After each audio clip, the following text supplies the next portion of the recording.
Ladies and gentlemen, I welcome you to a special episode of A Soldier Speaks English. I'm Adil Raja, and I'm joined today by Craig Murray. Craig Murray does not need any introduction. He is a historian, a famous journalist, a dissident, and a human rights activist. He's joining us from Venezuela today. And we've also got Matt Brainain with us, and Matt is joining us from Bristol. And Matt is a citizen journalist and an activist. I welcome my esteemed guest. Thank you for joining in this program, which is about Imran Khan, and obviously.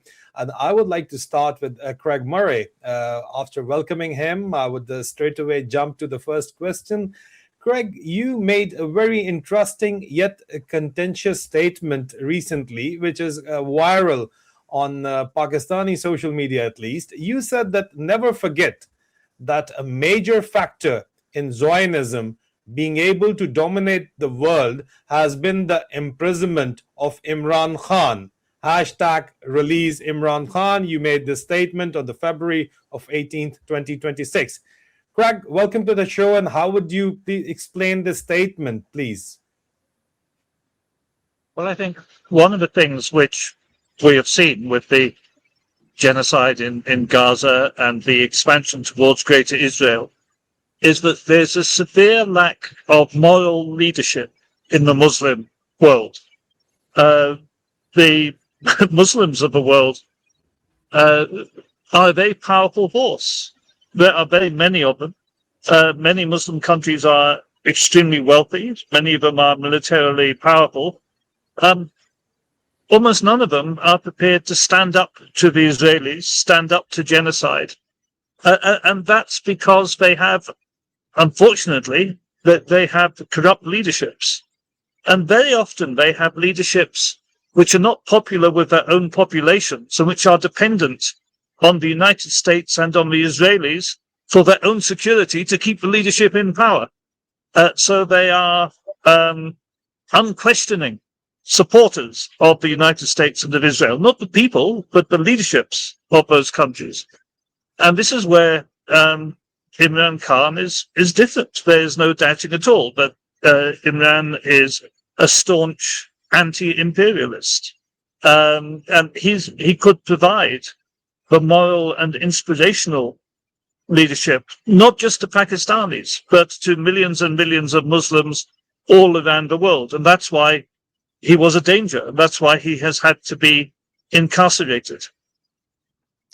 Craig, does that not make Imran Khan a serious threat to the monarchies of the Muslim world and the dictatorship of the Muslim world and those who are backing the dictatorship either in Washington, D.C. or also in London? What do you have to say about that? I think that's absolutely right. I think he is a danger to the dictatorships of the world, and particularly dictatorships in Muslim countries, because he shows what proper Muslim leadership can be, which is actually attuned with the wishes of its people, attuned with popular demands, and prepared to stand up to the United States.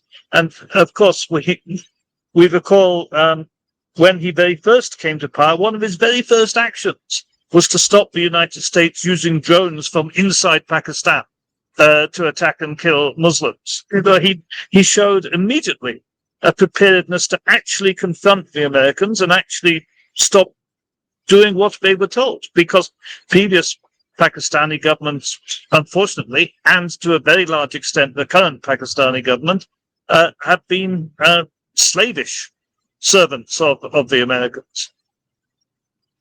Yeah, you're right about that. And like the present imposed prime minister, I would say, after a rigged election, went to Washington, D.C. in the so called Board of Peace. And he was rightly called by George Galloway as the shoe shine boy because he was shining the shoes of President Trump.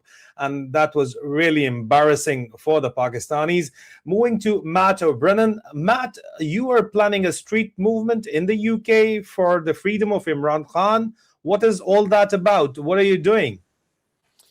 Yes, thank you. And I really value what Craig has said there, that tweet. It's true. And that's one of the reasons I stood with Imran, not just because he's the most popular leader in a democratic country in prison, which is very worrying, but also he has been a principled leader for global issues like Palestine, like Assange, which Craig and I both did a lot of work for. And so, yeah, it is. And when we say they're a threat to the US, he's not a threat. He's simply a threat to their nefarious activities.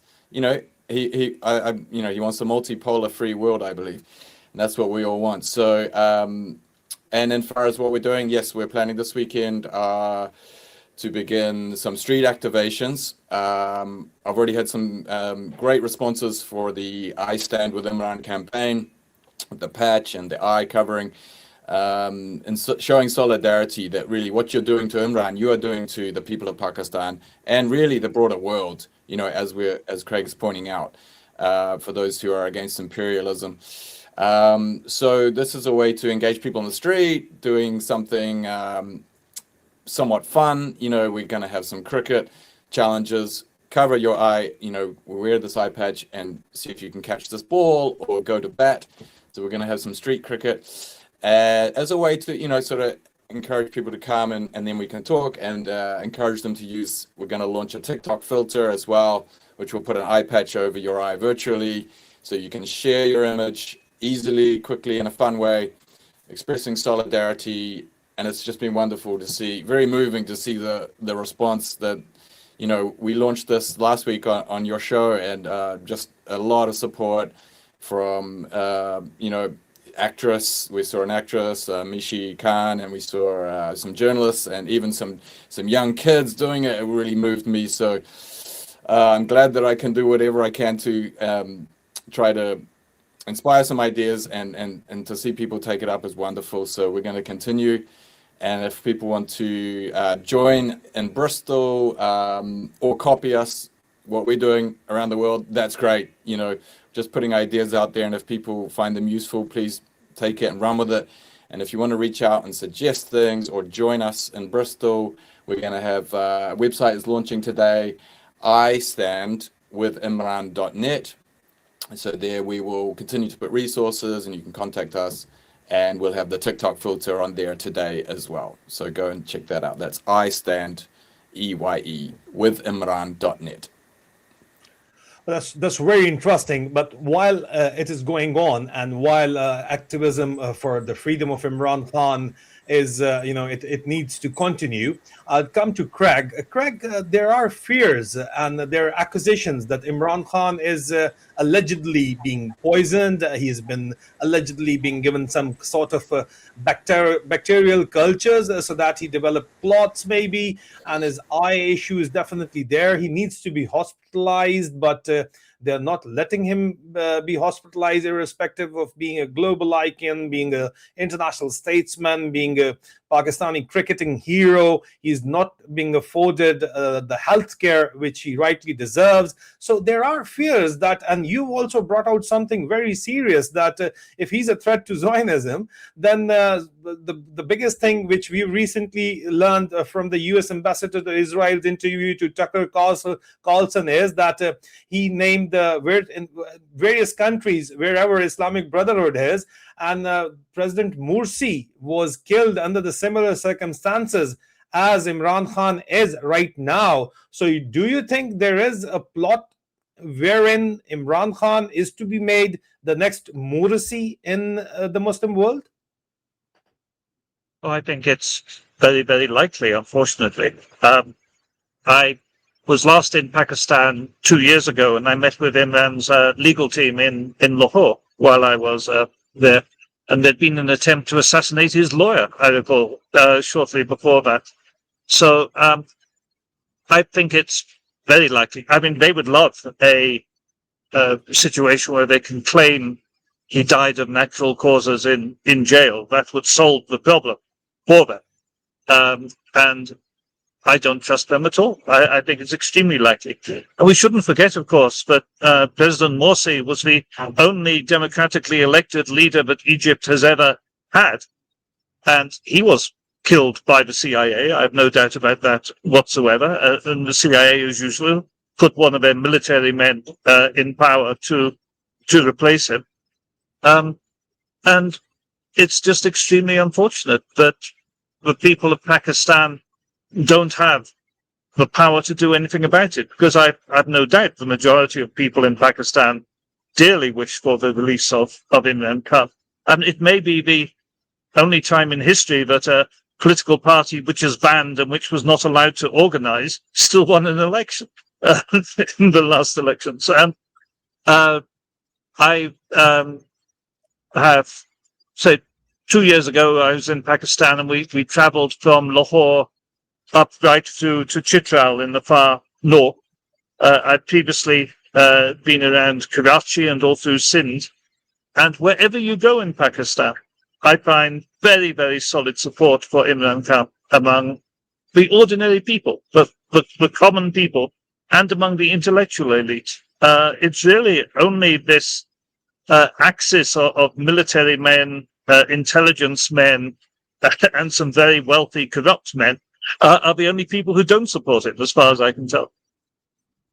Yeah, you're right, Craig. And since you know Pakistan very well, I am forced to ask you this question: that Egypt, being survived Morsi's assassination, being an Arabic country, there is not a lot of ethnic divide, I believe, in Egypt, but Pakistan has got huge ethnic divides and fault lines in that context. Do you think Pakistan can survive, God forbid, the assassination of Imran Khan? I think were Imran Khan to be assassinated, there definitely is going to be a great deal of violence. I don't see a fault line along the Baloch independence movement, which is perhaps the largest, the most powerful separatist organization. I don't see a particular division there than the personality of Imran Khan. I don't think that rift would open because of it. And I'm not sure. I know that there have been attempts for centuries by the Americans and the Israelis and the British to expose and play on the Sunni-Shia divide. And often when we see terrorism, we have to consider who is actually really behind it. And there are those who wish to weaken Pakistan, but I don't think there would be a major split between Pashtun and others over the death of Imran Khan. I think that I think his appeal is, if you like, cross-ethnic. I think his appeal is very general in Pakistan. In the recent context, Greg, if I may ask you, what the Iran is right next door, is neighbor of Pakistan, and the U.S. forces are now concentrating in the Strait of Hormuz for a possible attack on Iran. And under the circumstances, the Pakistani establishment, well, they're not hosting any U.S. military assets at the time being. I can confirm that. But what role can the Pakistani military establishment plays? I mean, traditionally they're aligned with the Washington. They're traditionally aligned with the Americans. So if they play a role over there, do you think it'll have a fallout? It'll have a fallback, or it'll have repercussions for the Pakistani establishment if they support the U.S. attack on Iran? Well, I think there would be massive popular demonstrations against it. I think, again, they will try. I think the US and its allies will try to play the Sunni Shia card again in attacking Iran. Incidentally, in a book I wrote, Secunda Burns, about Alexander Burns and his explorations through Pakistan and Afghanistan, I discovered in the British Library documents from 1831 where British officers were writing to each other about how to divide the Sunni and the Shia in Sindh in 1831. So, as a deliberate policy of dividing Sunni and Shia in order to be able to impose imperialism. And that game still continues today. And it's a game they will play on heavily in attempting to reduce public sympathy for Iran. But let me say something controversial, and I don't expect this to happen. But if I were in charge of Pakistan and I could do one thing to help the world, I would ship 6 nuclear weapons to Iran to deter the Israelis and the Americans from attacking them. Well, that's a bone of contention, Craig, because as per our information, the Saudis are saying that, and in the 60-minute interview of Prince Mohammed bin Salman openly said that if Iran goes nuclear, we'll also go nuclear the very same day. So at the end of the day, Iranian nuclear, development is the serious bone of contention over here. And not only Israel, but the Saudis are also on board with the Americans. They want the Americans to stop Iran there. So it's a question again of what you've just pointed out, the Sunni Shia divide, which was successfully created in the Middle East to rule. So divide and rule is still the name of the game. It's quite obvious. Do you think I'm right? No, I think you're absolutely right. And of course, the elephant in the room, which nobody in the West ever says, is that Israel has a huge amount of nuclear weapons, absolutely illegally, and it's always ignored entirely in these discussions. And in a situation where Israel has nuclear weapons, I don't blame any country. I mean, mutually assured destruction is a terrible way to go. I would love to see disarmament. But while Israel has nuclear weapons, I think any Muslim country in the region has a perfect right to also have nuclear weapons. But it's also very interesting that MBS said that Saudi Arabia would get nuclear weapons the next day, because we don't see headlines in the West saying Saudi Arabia 1 day away from obtaining nuclear weapons. Yeah, but it is a fact. I mean, they've been funding the Pakistani nuclear program over decades for the same reason, that they needed to have their own independent program. And the claims by Prince Mohammed bin Salman suggest that they're very much there. And you're right. The global media is silent about it, but I'll come to that later.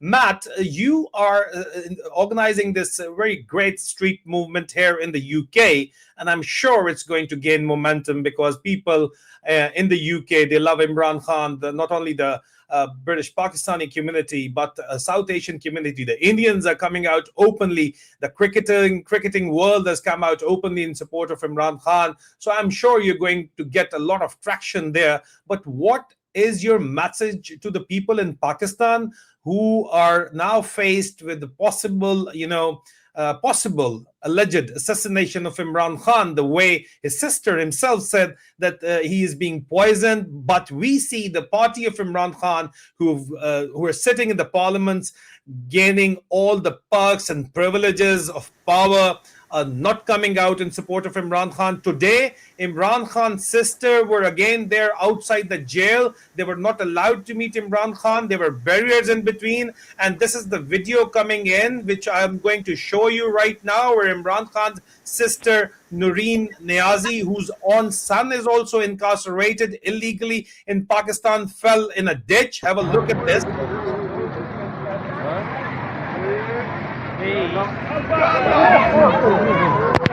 Oh, ya Allah!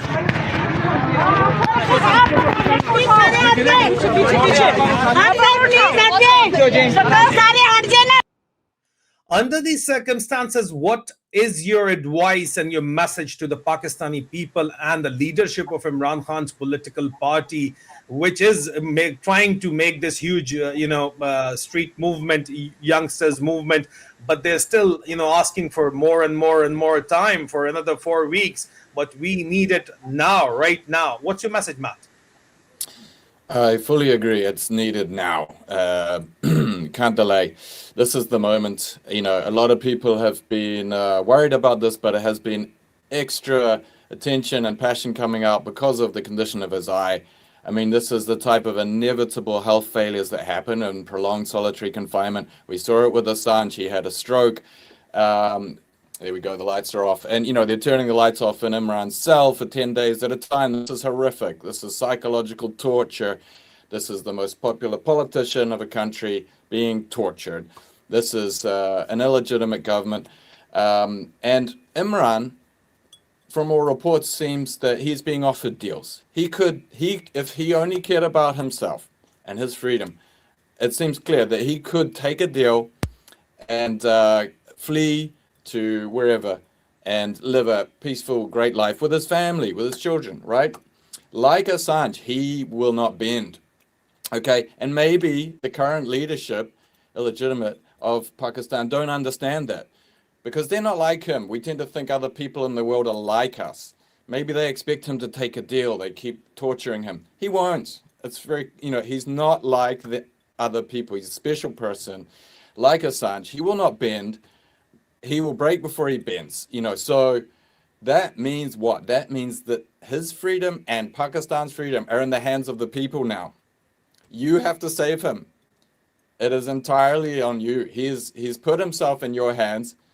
There is a film, a great film about Assange called The Trust Fall, which was very well named because the director realized what Julian has done is trusted that people will catch him, that democracy, the collective will of the people will prevail. And Imran is doing the same thing. He is not taking a deal because he believes in the power of the people to free him. So what does that mean? It means you organize now, you work together now, leave the excuses and everything else, and peacefully but effectively organize. There's a variety of ways to do this, and you just need to get together, but don't delay. Just make decisions, whether it's sit-ins. I believe there's one outside the Supreme Court right now that's very good. There's been street blockages. I believe these type of civil disobediences are necessary and have worked in the past in other revolutions. So it's not about violence at all, but it's about applying significant, ongoing, unrelenting pressure in an organized fashion. So unite with others, and there's a hashtag come to streets for Khan. I believe that's a good one to follow. So collective organizing, civil disobedience.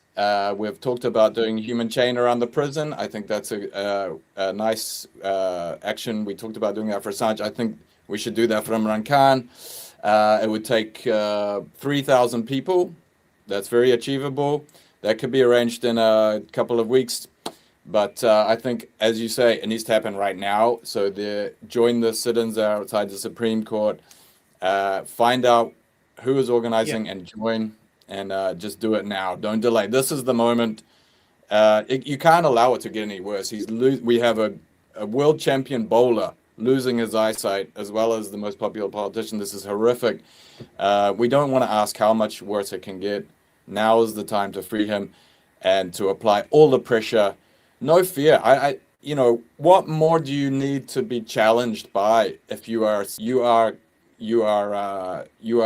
consenting to being ruled by tyranny? So it's time to act. It's just time to go to the streets for Khan. So, yeah, you're right. It's time to act now. Now is the time to act. Craig, do you think Imran Khan should take a deal and live to fight another day? I think ultimately, of course, it depends on the deal, is the answer to that. But we did actually go through exactly this with Julian Assange, who eventually took a plea deal and pled guilty to. I can't remember what he pled guilty for, because it's not actually important, because nobody believed it anyway. Everyone realized that he just had to make this deal in order to get out. Nobody actually thought he was guilty of anything. I must say, I personally, spoke with Julian, urged him to take the deal for the sake of his wife and his family, because otherwise he would die in jail. And I think, personally, Imran, of course, is a man of great principle, but I would, any deal which is not unconscionable, I think he should take to get out, because I think the world needs him outside. I think he still has work to do. I would also like to make one point. I'm here in Venezuela at the moment, where the Americans have kidnapped and imprisoned President Maduro. And that's, again, another leader, another democratically elected leader of a country being imprisoned at the behest of the United States. In my view, the circumstances are different in that Maduro is being taken to the United States. But in my view, both Maduro and Imran Khan are examples of leaders who stood against the United States, who have been imprisoned by the United States. And I think that's extremely important. And I'm here actually at the moment in order to help the campaign to free Nicolas Maduro. Craig, couple of quick questions before I let you go. Firstly, what do you make out of the inflammatory remarks by the U.S. ambassador to Israel, Mike Huckabee, to Tucker Carlson regarding the Greater Israel Project? What do you make out of it? Well, I think we've been ignoring the Greater Israel Project far too long. Last year, I was in Lebanon. I spent 6 months altogether in Lebanon. And I watched, I saw the Israelis annex parts of southern Lebanon, which they seem to have no intention of ever leaving. They've annexed parts of southern Syria, and they now have a puppet regime, another American puppet regime in place in Syria, which is doing American and Israeli wishes, and which seems to be showing no interest at all in reclaiming the southern Syria that's been annexed by Israel in the last 2 years. So I think we are seeing Greater Israel happen. With Gaza, obviously, we know they are taking over. They are taking over more and more of the West Bank. It's Lebanon, it's Syria, and it will continue to expand. I think there's no doubt at all. And he said the quiet part out loud. He has revealed their agenda. And unfortunately, it also shows, unfortunately, that the power of the Christian fanatics, the fundamentalist Christian fanatics in the United States of America, who have these mad views because of religion and who are prepared to cause turmoil and death on a massive scale because they believe it's their religious duty to do so. And it's very difficult when you have somebody who's a complete religious fanatic. How do you argue with them? It's very, very difficult to reason or talk sense into these people. Final question, Craig, before I let you go. There are efforts, confirmed reports, I've been reporting upon it for 2 years now, that Prince Mohammed bin Salman wants the Pakistani military regime to lower the political temperature in Pakistan and maybe free Imran Khan or relax his conditions of his incarceration, but the Pakistani regime, they're not doing it. So do you believe that Prince Mohammed bin Salman or the monarchies in Arab world are serious about providing relief to Imran Khan, or it is just a popularity stunt? I think it can be a bit of each. I think Imran Khan, of course, has a tremendous international cachet and extremely extended personal connections throughout the world. So there'll be personal friends of his, who are friends of MBS, undoubtedly. And I think to some extent there's a feeling, well, he may be a troublemaker or difficult from our point of view, but he is one of us at the end of the day. He's one of the elite, and maybe also they don't like to see leaders being killed, because that, of course, is a fate that may await them at some stage in the future. So there may be a little bit of genuine humanitarian concern. There may be a feeling that this is going to cause a huge amount of trouble and crisis throughout the Muslim world, and discontent if Imran Khan is killed, and that may affect me and my stability at home. And there may just be some popularity seeking. I think there's there's a confluence of motives there, but I don't think we should think that he's serious about it. I see no evidence that he's putting serious pressure on the government of Pakistan at all. Thank you very much, Craig Murray. Thank you very much, Matt Brainain, for joining us, for joining this fight for freedom for Pakistan. And the world is interconnected. Craig is joining us from Venezuela, Matt is joining us from Wales, and I'm here in London. And we are working all together for the same cause, for the cause of human rights and for fighting for humanity. Because at the end of the day, if there is no humanity left, then what is there to live for? Thank you so very much, gentlemen. Thank you. Thank you.